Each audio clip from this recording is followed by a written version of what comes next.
ಹಾರ್ಮುಜ್ ನಂತರ ಮತ್ತೊಂದು ಜಲಸಂಧಿಗೆ ಕಂಟಕ ಶುರುವಾಗಿದೆ. ಬಾಬ್ ಎಲ್ ಮಂಡೇಬ್ ಜಲಸಂಧಿಯು ಬಂದ್ ಆಗುತ್ತಾ ಎಂಬ ಆತಂಕ ಶುರುವಾಗಿದೆ. ಬಾಬ್ ಎಲ್ ಮಂಡೇಬ್ ಮೇಲೆ ಇರಾನ್ ಕಣ್ಣಿಟ್ಟಿದ್ದು ಈ ಜಲಸಂಧಿಯನ್ನು ಬಂದ್ ಮಾಡೋಕೆ ಇರಾನ್ ಚಿಂತನೆ ನಡೆಸಿದೆಯಂತೆ. ಈ ಬಗ್ಗೆ ಇರಾನ್ನ ಸ್ಪೀಕರ್ ಮೊಹಮ್ಮದ್ ಖಲೀಬಾಫ್ ಪೋಸ್ಟ್ ಹಾಕಿದ್ದಾರೆ. ಕೆಂಪು ಸಮುದ್ರದಲ್ಲಿರುವ ಕಿರಿದಾದ ಜಲಮಾರ್ಗವಾಗಿದ್ದು ಈಜಿಪ್ಟ್ನ ಸೂಜ್ ಕೆನಾಲ್ಗೆ ಸಂಪರ್ಕಿಸುವ ಜಲಸಂಧಿಯಾಗಿದೆ.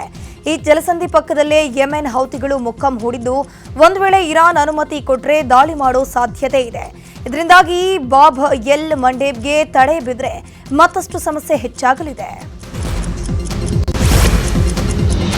ಇರಾನ್ ಇಸ್ರೇಲ್ ನಡುವಿನ ವಾರ್ 36ನೇ ದಿನವೂ ಕೂಡ ಮುಂದುವರೆದಿದ್ದು ಸೆಂಟ್ರಲ್ ಇಸ್ರೇಲ್ ಮೇಲೆ ಇರಾನ್ ಭೀಕರ ದಾಳಿಯನ್ನು ಮಾಡಿದೆ. ಕ್ಷಿಪಣಿ ಡ್ರೋನ್ಗಳಿಂದ ಇರಾನ್ ಭೀಕರ ದಾಳಿ ಮಾಡಿದೆ. ಇದಾದ ಬಳಿಕ ಟೆಲ್ ಅವೀವ್ ಮೇಲೂ ಕೂಡ ಇರಾನ್ ದಾಳಿಯನ್ನು ಮಾಡಿದ್ದು ಹಲವರಿಗೆ ಗಾಯವಾಗಿದೆ. ಇನ್ನು ನಿರಂತರ ದಾಳಿಯಿಂದಾಗಿ ಸೆಂಟ್ರಲ್ ಇಸ್ರೇಲ್ನಲ್ಲಿ ಕರೆಂಟ್ ಕಟ್ ಆಗಿದೆ. ಅಮೆರಿಕಾಗೆ ಇರಾನ್ ಶಾಕ್ ಮೇಲೆ ಶಾಕ್ ಕೊಡ್ತಾ ಇದೆ. ಅಮೆರಿಕದ 2 ಯುದ್ಧ ವಿಮಾನಗಳನ್ನೇ ಇರಾನ್ ಧ್ವಂಸಗೊಳಿಸಿದೆ. ಅಮೆರಿಕದ F-35 ಹಾಗೂ A-10 ಯುದ್ಧ ವಿಮಾನ ಧ್ವಂಸ ಮಾಡಲಾಗಿದ್ದು ಪೈಲಟ್ಗಳ ರಕ್ಷಣೆಗೆ ಹೋದಂತಹ ಹೆಲಿಕಾಪ್ಟರ್ ಮೇಲೂ ದಾಳಿ ನಡೆಸಲಾಗಿದೆ. ಇರಾನ್ ದಾಳಿಗೆ ಆಕಾಶದಲ್ಲಿ ಹೆಲಿಕಾಪ್ಟರ್ ಹೊತ್ತಿಯುರಿದಿದೆ.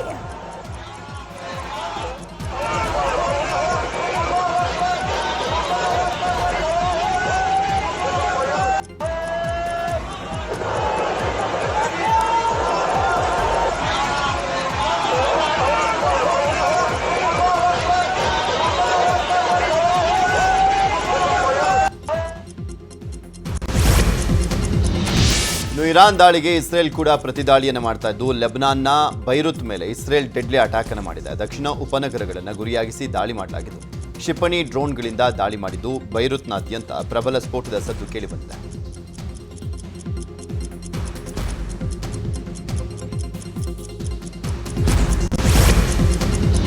ಪಾಕಿಸ್ತಾನದಲ್ಲಿ ಪೆಟ್ರೋಲ್ ಡೀಸೆಲ್ ದರ ಏರಿಕೆಗೆ ಭಾರೀ ವಿರೋಧ ವ್ಯಕ್ತವಾದ ಹಿನ್ನೆಲೆ ಪಾಕ್ ಪ್ರಧಾನಿ ಶೆಹಬಾಜ್ ಶರೀಫ್ ವಿರೋಧವನ್ನು ತಣ್ಣಗಾಗಿಸೋಕೆ ತಮ್ಮ ಕ್ಯಾಬಿನೆಟ್ ಸಚಿವರ ಸಂಬಳವನ್ನ ಕಟ್ ಮಾಡಿದ್ದಾರೆ.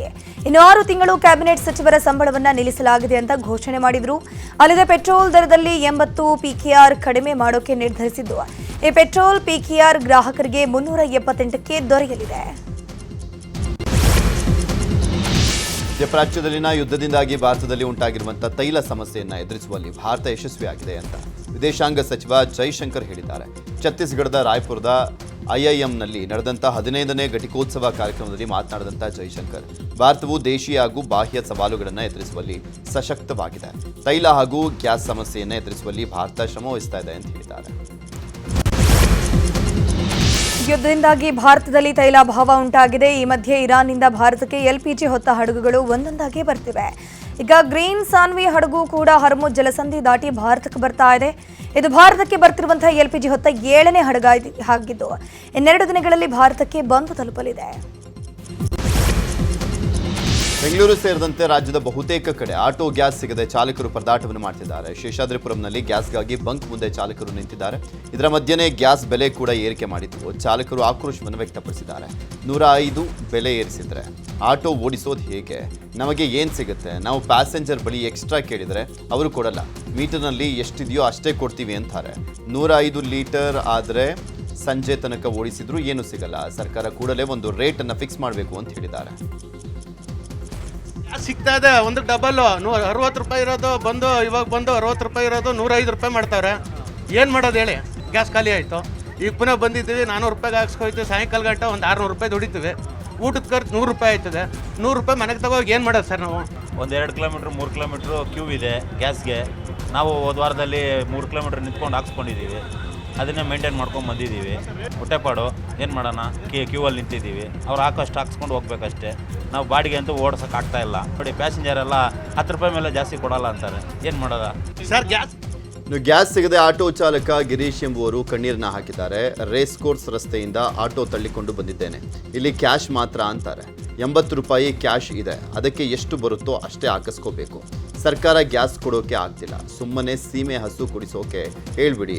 ಊರಿಗೆ ಹೋಗಿ ಹಸು ಮೇಯಿಸ್ಕೊಂಡು ಜೀವನ ನಡೆಸ್ತೀವಿ ಅಂತ ಹೇಳಿದ್ದಾರೆ. ಸ್ಥಿತಿ ಹದಗೆಟ್ಟೋಗಿದೆ. ದಯವಿಟ್ಟು ರಾಜ್ಯ ಸರ್ಕಾರ ಇದಕ್ಕೆಲ್ಲ ಪರಿಹಾರ ಕೊಡಬೇಕು. ಆಟೋ ಡ್ರೈವರ್ ಒಳಗೆ ಇಲ್ಲ ಅಂದರೆ ಊರು ಬಿಟ್ಟು ಹೋಗ್ಬೇಕು. 2 ಸೀಮೆ ಹಸ ಕೊಡಿಸ್ಬಿಡಕ್ಕೆ ಹೇಳ್ಬಿಡಿ ರಾಜ್ಯ ಸರ್ಕಾರಕ್ಕೆ. ಹಾಲು ಕರ್ಕೊಂಡು ಇಡ್ತೀವಿ ಹೊತ್ತಿಗೆ ನೆಮ್ಮದಿಗೆ ಜೀವನನೇ ಮಾಡೋಕ್ಕಾಯ್ತಲ್ಲ. ಹಿಂಸೆ ಆಗ್ಬಿಟ್ಟೈತಿ. ಈ ಗ್ಯಾಸ್ ಇವಾಗ ಗ್ಯಾಸ್ ರೇಟ್ 105 ರೂಪಾಯಿ ಆದರೆ ನಾವು ಎಲ್ಲಿಂದ ಜೀವನ ಮಾಡೋದ? 80 ರೂಪಾಯಿ ಐತಿ, ಇವಾಗ ಹಾಕ್ತಾನೋ ಹಾಕಲ್ವ ಅದು ಗೊತ್ತಿಲ್ಲ ನನಗೆ. ನಮ್ಮ ಕಷ್ಟ ನಮಗೆ. ಹೆಂಡತಿ ಮಕ್ಕಳು ಸಾಕಾಯ್ತಲ್ಲ, ಹೆಂಡತಿ ಮಕ್ಕಳು ದುಡ್ಕೋಗಿ ಕೊಟ್ರೆ ಜೀವನ, ದುಡ್ಕೋಗಿ ಕೊಡ್ಲಿಲ್ಲ ಅಂದ್ರೆ ಯಾರು ಕೊಡ್ತಾರೆ? ಅನ್ನ ಹಾಕ್ತಾರೆ. ಫೋನ್ ಪೇ ಮಾಡಿಸ್ಕೊತ ಇಲ್ಲ, ಮನೆಯಿಂದ ಮಾಡೋದು. ಈ 80 ರೂಪಾಯಿ ಐತಿ ಅಷ್ಟೇ. ನಾನು ಹಾಕ್ಸ್ತೀನಿ ಬಾಪ, 35 ತಗೋ, 1 ಲೀಟ್ರ್ ಹಾಕ್ಸ್ಕೊತೀನಿ. ರಾಜ್ಯ ಸರ್ಕಾರ ದಯವಿಟ್ಟು ಇದಕ್ಕೆಲ್ಲ ಒಂದು ಪರಿಹಾರ ಕೊಡ್ಬೇಕು ಅಷ್ಟೇ, ನಾವು ಕೇಳ್ಕೊಳ್ಳೋದು. ಪರಿಸ್ಥಿತಿ ಇನ್ನು ಮೂಡಲ್ಪಾಳ್ಯದಲ್ಲೂ ಕೂಡ ಆಟೋ ಚಾಲಕರು ಪರದಾಟವನ್ನು ಮುಂದುವರಿಸಿದ್ದಾರೆ. ಮೂಡಲ್ಪಾಳ್ಯದ ಸೂಪರ್ ಗ್ಯಾಸ್ ಬಂಕ್ ಮುಂದೆ 1 ಕಿಲೋಮೀಟರ್ ಕ್ಯೂ ನಿಂತಿದೆ. ಒಂದು ಆಟೋಗೆ 500 ರೂಪಾಯಿಗೆ ಮಾತ್ರ ಆಟೋ LPG ಹಾಕಲಾಗ್ತದೆ. ಕನಿಷ್ಠ ಗ್ಯಾಸ್ ಸಿಗ್ತಿರೋದಕ್ಕೆ ನಗರದ ಬೇರೆ ಬೇರೆ ಭಾಗದಿಂದ ಆಟೋ ಚಾಲಕರು ಆಗಮಿಸ್ತಾ ಇದ್ದಾರೆ. ಸ್ವಲ್ಪನಾದರೂ ಗ್ಯಾಸ್ ಸಿಗ್ತಿದೆಯಲ್ಲ ಅಂತ ಆಟೋ ಚಾಲಕರು ನಿಟ್ಟುಸಿರನ್ನು ಬಿಡ್ತಿದ್ದಾರೆ. ಬೆಂಗಳೂರಿನಲ್ಲಿ ಇವತ್ತು ಕೂಡ ಆಟೋಗಳು ಗ್ಯಾಸ್ಗಾಗಿ ಕ್ಯೂ ನಿಂತಿದ್ದಾವೆ. ಮಧ್ಯರಾತ್ರಿಯಿಂದಲೇ ಆಟೋಗಳು ಕ್ಯೂ ನಿಂತ್ಕೊಂಡಿರುವಂಥದ್ದು. ಚಾಮರಾಜಪೇಟೆಯಲ್ಲಿರುವಂಥ ಗ್ಯಾಸ್ ಬಂಕ್ ಮುಂದೆ ಆಟೋ ಚಾಲಕರು ಗ್ಯಾಸ್ಗಾಗಿ ಸಾಲುಗಟ್ಟಿ ನಿಂತಿದ್ದಾರೆ. ಇಂದು ಆಟೋಗಳಿಗೆ ಫುಲ್ ಟ್ಯಾಂಕ್ ಪೆಟ್ರೋಲ್ನ ಹಾಕಲಾಗ್ತಾ ಇದೆ, ಗ್ಯಾಸನ್ನು ಕೂಡ ಹಾಕಲಾಗ್ತಾ ಇದೆ. ಭಾರತ್ ಪೆಟ್ರೋಲಿಯಂನಲ್ಲಿ ಫುಲ್ ಟ್ಯಾಂಕ್ ಗ್ಯಾಸ್ ಹಾಕ್ತಾ ಇದ್ದಾರೆ, ಬೇರೆ ಕಡೆ ಫುಲ್ ಟ್ಯಾಂಕ್ ಹಾಕಲ್ಲ, ಇಲ್ಲಿ ಫುಲ್ ಟ್ಯಾಂಕ್ ಹಾಕ್ತಾರೆ ಅಂತ. ಹಾಗಾಗಿ ನಾವು ಇಲ್ಲಿಗೆ ಬಂದಿದ್ದೇವೆ ಅಂತ ಆಟೋ ಚಾಲಕರು ಹೇಳ್ತಿದ್ದಾರೆ. ಈಗ ಬಂದರೆ ಇವರು ಸಿಗ್ತಾರೆ, ಬಟ್ ನೈಟ್ ಅನ್ಲೋಡ್ ಆಗಿದ್ರೆ ಇವರು ಬೆಳಗ್ಗೆ ಹಾಕ್ಬಿಡ್ತಾರೆ ಪಾಪ. ಏನೋ 1-2 ಅವರ್ ಪಾಪ ನೈಟ್ ಡ್ಯೂಟಿ ಮಾಡ್ತಾರಲ್ಲ ಅವರೆಲ್ಲ, ಅದಕ್ಕೋಸ್ಕರ 1-2 ಅವರ್ ಇದು ಮಾಡ್ತಾರೆ ಅಷ್ಟೇ, ಬೇರೆ ಏನಿಲ್ಲ. ಬಟ್ 4 ಅವ್ರು ಕಾಯ್ತಾ ಇದ್ದಾರೆ. ಅವರು ಪಾಪ ನಿದ್ದೆ ಬಂದು ಕೆಲಸ ಮಾಡಬೇಕಲ್ಲ, ಇಲ್ಲಾಂದ್ರೆ ಅವ್ರು ಬೆಳಗ್ಗೆ ಹೊತ್ತು ಸ್ಟಾರ್ಟ್ ಮಾಡಿಬಿಡ್ತಾಯಿದ್ದು, 5 ಗಂಟೆ 5:15 ಸ್ಟಾರ್ಟ್ ಮಾಡಿಬಿಡ್ತಾಯಿದ್ದು. ನಾವು ದಿನ ಇಲ್ಲೇ ಹಾಕೋದು, ಭಾರತು ಬಿಟ್ಟರೆ ಇಂಡಿಯನು, ಬೇರೆ ಯಾವ್ದು ಗ್ಯಾಸ್ ಆಗೋಕ್ಕಿಲ್ಲ. ಎಲ್ಲರೂ ಅವ್ರವ್ರ ಹೊಟ್ಟೆಪಾಡು, ಅವ್ರ ಹೆಂಡತಿ ಮಕ್ಕಳು ಏನು ಮಾಡ್ತಾರೆ ಹೇಳಿ ಪಾಪ. ನಾವೇನೋ ಒಂದಿನ ಅಂದರೆ ಒಂದು ಊಟ ಹಂಚ್ಕೊಬೋದು, ಈ ಕಷ್ಟ ಹಂಚೋಕ್ಕಾಗಲ್ಲ. ದೇವರು ಎಲ್ಲರಿಗೂ ಒಳ್ಳೇದಾಗಬೇಕು. ಈ ನಮ್ದು ಮುಖ್ಯಮಂತ್ರಿ ಆಗಲಿ ಎಲ್ಲರೂ ಆಗಲಿ ಏನೋ ಒಳ್ಳೆಯವ್ರಿಗೆ ಅವ್ರಿಗೆಲ್ಲ ಪರಿಸ್ಥಿತಿ ಒಂದು ಇದು ಮಾಡಬೇಕು, ಅನುಕೂಲ ಮಾಡಬೇಕು. ಏನೋ ಒಂದು ಸಹಾಯ ಆದರೆ ಅವರಿಂದನೂ ಏನೋ ಒಳ್ಳೇದಾಗುತ್ತೆ ಅಂತ ಅರ್ಥ ಅಷ್ಟೇ. 3 ಗಂಟೆ 2 ಗಂಟೆ ರಾತ್ರಿ ಇದ್ರೂ ಇಲ್ಲೆಲ್ಲ ಪಾಪ ಕಷ್ಟಪಟ್ಟು ನಿಂತಿರ್ತಾರೆ. ಅವ್ರವ್ರ ಮನೇಲಿ ಏನೇನು ಕಷ್ಟ ಇರ್ತದೆ ಯಾರಿಗೆ ಗೊತ್ತಿಲ್ಲ. ರಾಜಕೀಯ ಮಾಡೋರು ಮಾಡ್ತಾ ಇರ್ತಾರೆ, ಬಟ್ ಅವರು ಇನ್ನೊಬ್ರ ಕಷ್ಟ ನೋಡ್ಬೇಕಷ್ಟೇ, ಇನ್ನೇನು ಇಲ್ಲ. ಏನೋ ಅವ್ರಿಗೆ ಒಳ್ಳೆ ಆಗಲಿ, ಏನೋ ಪರಿಸ್ಥಿತಿ ಒಂದು ಮಳೆ ಆದರೆ ದೇವ್ರು ಒಳ್ಳೇದಾಗ್ತದೆ. ಚಾಮರಾಜ ಬಂದು 2 ಗಂಟೆ ರಾತ್ರಿ ಬಂದಿರೋದು. 2 ಗಂಟೆ ರಾತ್ರಿಗೆ 2 ಗಂಟೆ ರಾತ್ರಿ ಬಂದು ಇಷ್ಟೊತ್ತು ನಿಂತು ಇವಾಗ ಬಂದು ತೆಗಿತಾರೆ. ಇದ್ರು ಇವಾಗ ಗ್ಯಾಸ್ ಹಾಕೋರು ಬಿಸ್ನೆಸ್ ಎಲ್ಲ ಹೊಂಟೈತಲ್ಲ. ನಮಗೆ ಬೆಳಗ್ಗೆಯಿಂದ ಒಂದು 10 ಗಂಟೆವರೆಗೂ ಬಿಸ್ನೆಸ್ ಅಷ್ಟೇ, ಅದ್ಮೇಲೆ ಬಾಡಿಗೆ ಸಿಗೋದಿಲ್ಲ. ಇಲ್ಲಿ ಹೋದಿ ಇಷ್ಟೊತ್ತಿಗೆ ಹಾಕೊಂಡು ಹೋದ್ರೆ ಯಾವುದು ಸಿಗೋದೇ ಇಲ್ಲ, ಮನೆಯವ್ರು ನಿಲ್ಲಿಸ್ಬೇಕಷ್ಟೇ. ಯುದ್ಧದ ಎಫೆಕ್ಟ್ನಿಂದಾಗಿ LPG ಗ್ಯಾಸ್ ಸಿಗದೆ ಆಟೋ ಚಾಲಕರು ಕಣ್ಣೀರು ಹಾಕ್ತಾ ಇದ್ದಾರೆ. ಕಲಬುರಗಿಯಲ್ಲಿ ಬಹುತೇಕ ಎಲ್ಲ ಬಂಕ್ಗಳು ಕ್ಲೋಸ್ ಆಗಿವೆ. ಹೀಗಾಗಿ ಆಟೋ ಚಾಲಕರು ಗ್ಯಾಸ್ ಸಿಗದೆ ಪರದಾಟ ನಡೆಸಿದ್ದಾರೆ. ಆಟೋ ನಂಬ್ಕೊಂಡೇ ಜೀವನ ಮಾಡ್ತಿದ್ದೀವಿ, ಕಳೆದ 2 ವಾರಗಳಿಂದ LPG ಗ್ಯಾಸ್ ಸಿಗ್ತಿಲ್ಲ, ಕುಟುಂಬ ನಡೆಸೋದು ಕಷ್ಟ ಆಗ್ತಿದೆ ಅಂತ ಆಟೋ ಚಾಲಕ ಕಣ್ಣೀರು ಹಾಕಿದ್ದಾನೆ.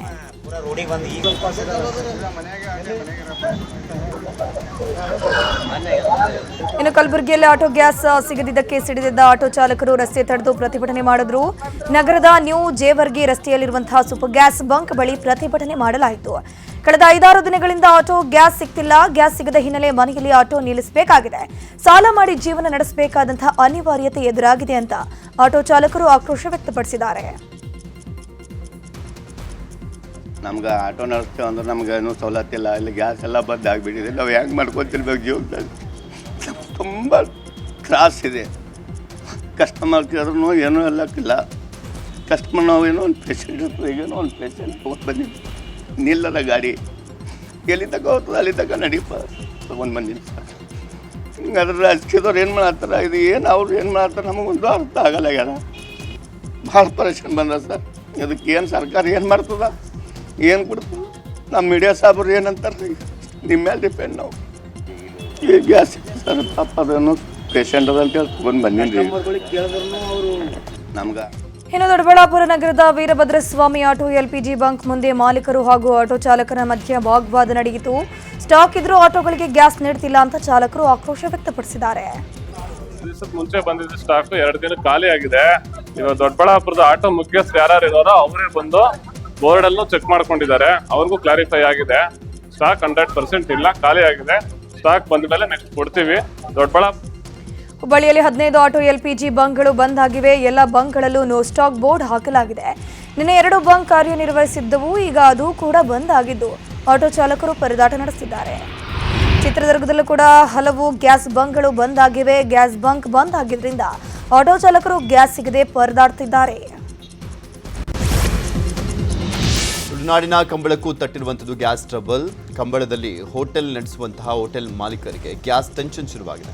ಅಡುಗೆ ಮಾಡಲಿಕ್ಕೆ ಹೋಟೆಲ್ ಮಾಲೀಕರು ಸೌದೆ ಒಲೆ ಮೊರೆ ಹೋಗಿದ್ದಾರೆ.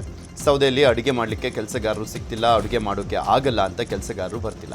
ಈಗ ತಿಂಡಿ ಜೊತೆ ಕೇವಲ ಗಂಜಿ ಊಟವನ್ನು ನೀಡ್ತೇವೆ ಅಂತ ಹೋಟೆಲ್ ಮಾಲೀಕರು ಹೇಳ್ತಿದ್ದಾರೆ. ಮಧ್ಯಪ್ರಾಚ್ಯ ರಾಷ್ಟ್ರಗಳಲ್ಲಿ ಯುದ್ಧ ಹಿನ್ನೆಲೆಯಲ್ಲಿ ಟೊಮ್ಯಾಟೊ ಬೆಲೆ ಭಾರಿ ಇಳಿಕೆ ಆಗಿದೆ. ಹೊಸಪೇಟೆ ಎಪಿಎಂಸಿಗೆ ನಿತ್ಯ ಬರುವಂಥ ಟೊಮ್ಯಾಟೊ ಯಾರೂ ಕೂಡ ಖರೀದಿ ಮಾಡ್ತಿಲ್ಲ.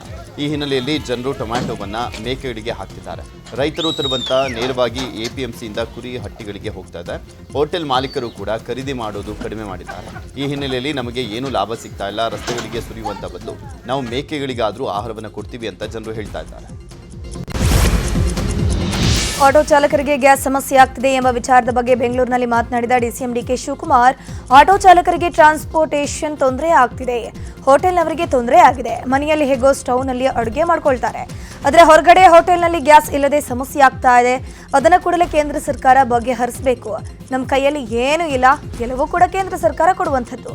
ಕೇಂದ್ರ ಸರ್ಕಾರ ಸರಿಯಾದ ರೀತಿಯಲ್ಲಿ ನೀತಿಯನ್ನು ರೂಪಿಸಬೇಕಿತ್ತು, ಮುಂಜಾಗ್ರತಾ ಕ್ರಮ ಮಾಡಬೇಕಿತ್ತು, ಆದರೆ ವಿಫಲ ಆಗಿದೆ ಅಂತಂದ್ರು.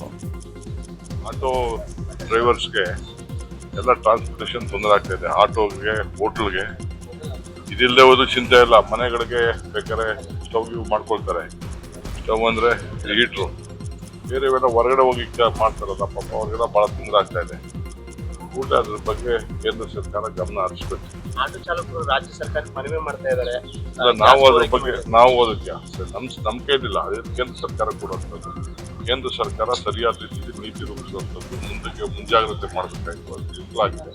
ಇನ್ನೇ ಯಾಕೆ ಬಿಜೆಪಿಯವ್ರು ಯಾಕೆ ಅದ್ರ ಬಗ್ಗೆ ಮಾತಾಡ್ತಾ ಇಲ್ಲ?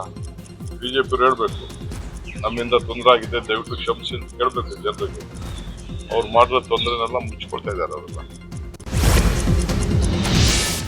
ಬಾಗಲಕೋಟೆಯ ನವನಗರದಲ್ಲಿ ಸಿಎಂ ಸಿದ್ದರಾಮಯ್ಯ ಕಾಂಗ್ರೆಸ್ ಅಭ್ಯರ್ಥಿ ಉಮೇಶ್ ಮೇಟಿ ಪರ ಭರ್ಜರಿ ಪ್ರಚಾರವನ್ನು ಮಾಡ್ತಾ ಇದ್ದಾರೆ. ಇದೇ ವೇಳೆ ಮುಚ್ಚಕಂಡಿ ಗ್ರಾಮಕ್ಕೆ ಸಿಎಂ ಭೇಟಿ ನೀಡಿ ದಲಿತ ಕಾಲೋನಿಯಲ್ಲಿದ್ದಂಥ ದುರ್ಗಾದೇವಿ ದೇಗುಲಕ್ಕೆ ಭೇಟಿ ನೀಡಿ ವಿಶೇಷ ಪೂಜೆಯನ್ನು ಮಾಡಿಸಿದ್ದಾರೆ. ಬಳಿಕ ಸಿಎಂ ವಿವಿಧ ಸಂಘಟನೆಗಳ ಪದಾಧಿಕಾರಿಗಳ ಸಭೆಯನ್ನು ಮಾಡಿದ್ದಾರೆ. ಬಳಿಕ ಮಾತನಾಡಿದಂಥ ಸಿಎಂ ಸಿದ್ದರಾಮಯ್ಯ, ಪ್ರಚಾರ ಬಹಳ ಚೆನ್ನಾಗಿ ನಡೀತಾ ಇದೆ, ನಮ್ಮ ನಿರೀಕ್ಷೆಗೂ ಮೀರಿ ಜನರು ಸ್ಪಂದನೆ ಇದೆ. ದಾವಣಗೆರೆಯಲ್ಲೂ ಬಾಗಲಕೋಟೆಯಲ್ಲೂ ಪ್ರಚಾರ ಮಾಡ್ತಾ ಇದ್ದೇವೆ, ಎರಡೂ ಕಡೆಯೂ ನಾವೇ ಗೆಲ್ತೇವೆ ಅಂತ ಹೇಳಿದ್ದಾರೆ. ಇನ್ನು ಇದೇ ವಿಚಾರವಾಗಿ ಶಿವಾನಂದ್ ಪಾಟೀಲ್, ಶಿವರಾಜ್ ತಂಗಡಿಗೆ ಕೂಡ ಪ್ರತಿಕ್ರಿಯೆ ಕೊಟ್ಟಿದ್ದಾರೆ.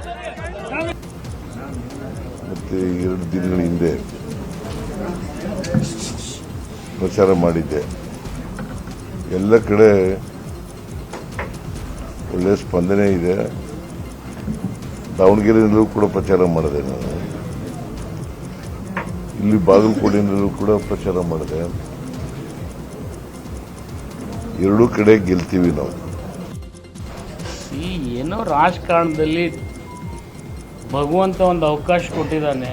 ಒಂದು ದಿವಸ ಆದರೂ ನಾನು ಇಂಥದ್ದು ಮಾಡೀನಿ ಅಂತ ಹೇಳಿದರೆ ಅದೊಂದು ಮಾದರಿಯ. ಮಾಡೋದು ಗೊತ್ತಿಲ್ಲ, ಮಾಡಿದ್ದು ಗೊತ್ತಿಲ್ಲ, ಮಾಡೋರಿಗೂ ನಿಂದನೆ ಮಾಡೋದು ಇದು ಯಾವ ಚಟ? ಮಾತಾಡಲಿ.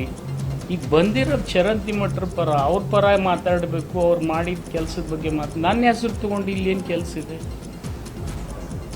ಹೋಗ್ಲಿ, ಚರಂತಿ ಮಠರಿಗೂ ನಾವು ವಿನಂತಿ ಮಾಡ್ತೀನಿ, ಇಂಥವ್ರು ಕರ್ಕೊಂಡು ಇನ್ನೂ 4 ಕೋಟಿ ಕಡಿಮೆ ಮಾಡ್ಕೋಬೇಡಿ. ಒಂದು ಬಾರಿ ಬಾಗಲಕೋಟೆ ಲೋಕಸಭೆಯಿಂದ ಜನತಾದಳದ ಅಭ್ಯರ್ಥಿಯಾಗಿ ಗೆದ್ದು ಒಂದು ಐತಿಹಾಸಿಕ ನಿರ್ಧಾರವನ್ನು ಮಾಡಿದಂಥದ್ದು. ಯಾಕಂದರೆ ಬಾಗಲಕೋಟೆ ಒಳಗೆ ಅವತ್ತು ಹಿಂದಿನ ಇತಿಹಾಸ ಹೇಳ್ಕೊಂಡು ಕಾಂಗ್ರೆಸ್ಸನ್ನು ಬಿಟ್ಟರೆ ಬೇರೆ ಯಾವುದೂ ಗೆದ್ದಿದ್ದಿಲ್ಲ. ಇವರೇ ಅದನ್ನು ರೆಕಾರ್ಡ್ ಬಂದು ಆಮೇಲೆ ಇವರು ಕಾಂಗ್ರೆಸ್ಸಿಗೆ ಬಂದರು. ಒಂದಂತೂ ಸತ್ಯ, ನನ್ನ ಗೆಳೆಯರ ಜೊತೆಗೆ ಮಾತಾಡಿದ್ರು, ನನ್ನ ಬಾಗಲಕೋಟೆಯಲ್ಲಿ ನಿಶ್ಚಿತವಾಗಲೂ ಕಾಂಗ್ರೆಸ್ ಪಕ್ಷ ಗೆಲ್ಲುತ್ತಂತ ವಿಶ್ವಾಸದಿಂದ ಇದೆ. ಒಂದು ಬಾರಿ ಬೈ ಎಲೆಕ್ಷನ್ ವಿಚಾರವಾಗಿ ದಾವಣಗೆರೆಯಲ್ಲಿ ಮಾತನಾಡಿದ ಸಚಿವ ಚಲುವರಾಯಸ್ವಾಮಿ, ಉಪಚುನಾವಣೆ ಹಾಗೂ ಪಂಚ ರಾಜ್ಯ ಚುನಾವಣೆ ನಡೆಯುತ್ತಿದೆ. ಈ ಉಪಚುನಾವಣೆ ಗೆದ್ರೆ 138 ಜನ ಶಾಸಕರಾಗ್ತೀವಿ. ಇದು ಸರ್ಕಾರದ ಮೇಲೆ ಯಾವುದೇ ಪರಿಣಾಮ ಆಗೋದಿಲ್ಲ. ಬಿಜೆಪಿ ಜೆಡಿಎಸ್ ಮೈತ್ರಿ ಮಾಡಿಕೊಂಡಿದ್ರು ಯಾವುದೇ ಪ್ರಯೋಜನ ಇಲ್ಲ.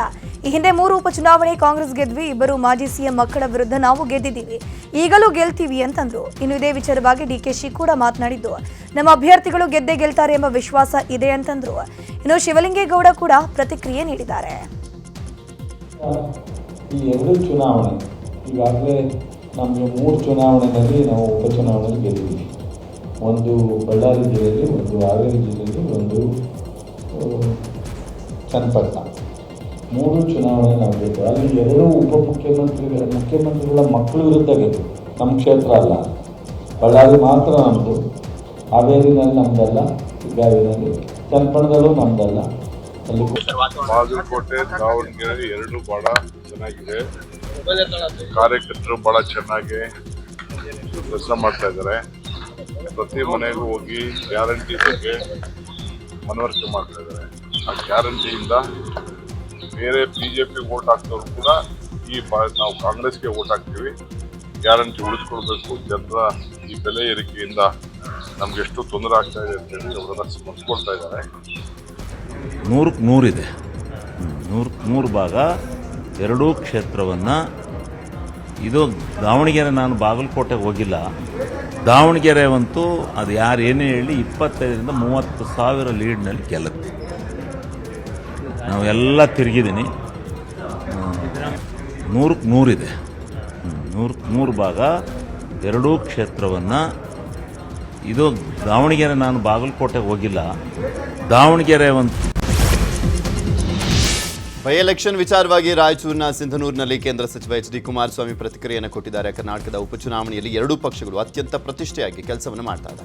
ಈ ಬಾರಿ ಬಿಜೆಪಿ ಜೆಡಿಎಸ್ ಮೈತ್ರಿ ಹಿನ್ನೆಲೆಯಲ್ಲಿ ಬಿಜೆಪಿ 2 ಅಭ್ಯರ್ಥಿಗಳು ಗೆಲ್ತಾರೆ. ನಾನು ಇಂದು ಬಾಗಲಕೋಟೆ ಹೋಗ್ತಾ ಇದ್ದೇನೆ, 2 ಸಭೆ ಮಾಡ್ತೇನೆ.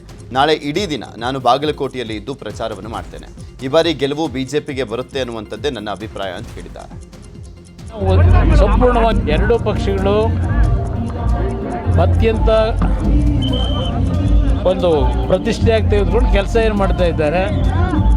ಈ ಬಾರಿ BJP ಮತ್ತು JDSನ ಮೈತ್ರಿಯ ಹಿನ್ನೆಲೆಯಲ್ಲಿ BJPಯ 2 ಅಭ್ಯರ್ಥಿಗಳು ಗೆಲ್ತಾರೆ ಅಂತಕ್ಕಂಥದ್ದು ನನ್ನ ಅಭಿಪ್ರಾಯ. ನಾನು ಇವತ್ತು ಹೋಗ್ತಾ ಇದ್ದೇನೆ.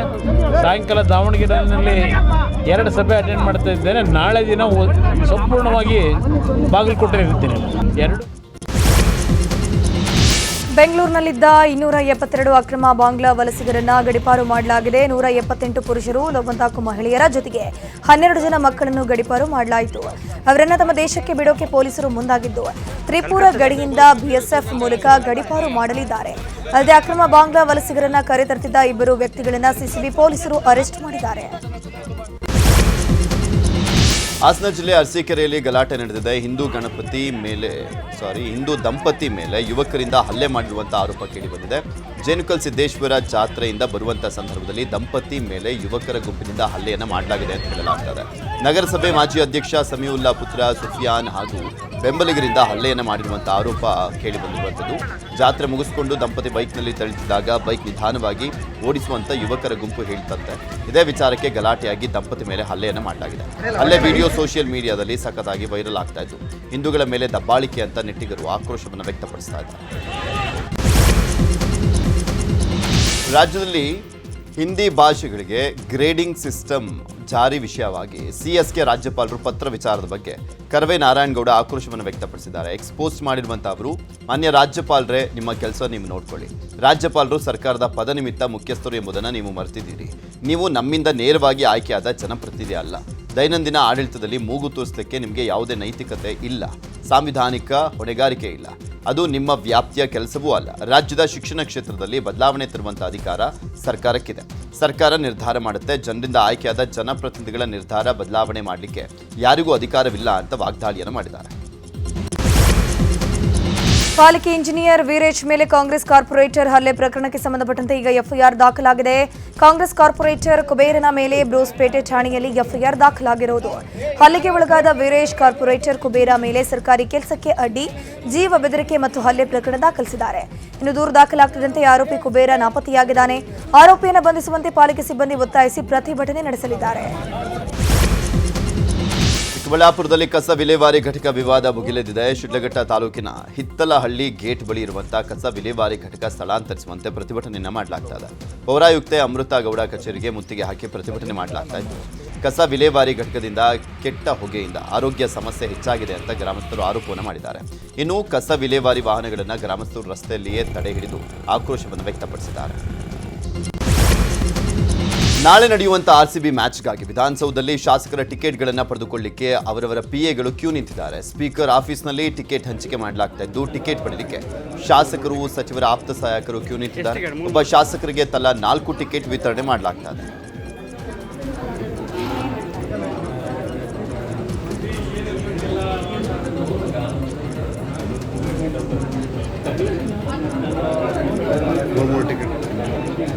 ಎಷ್ಟು ಟಿಕೆಟ್? 3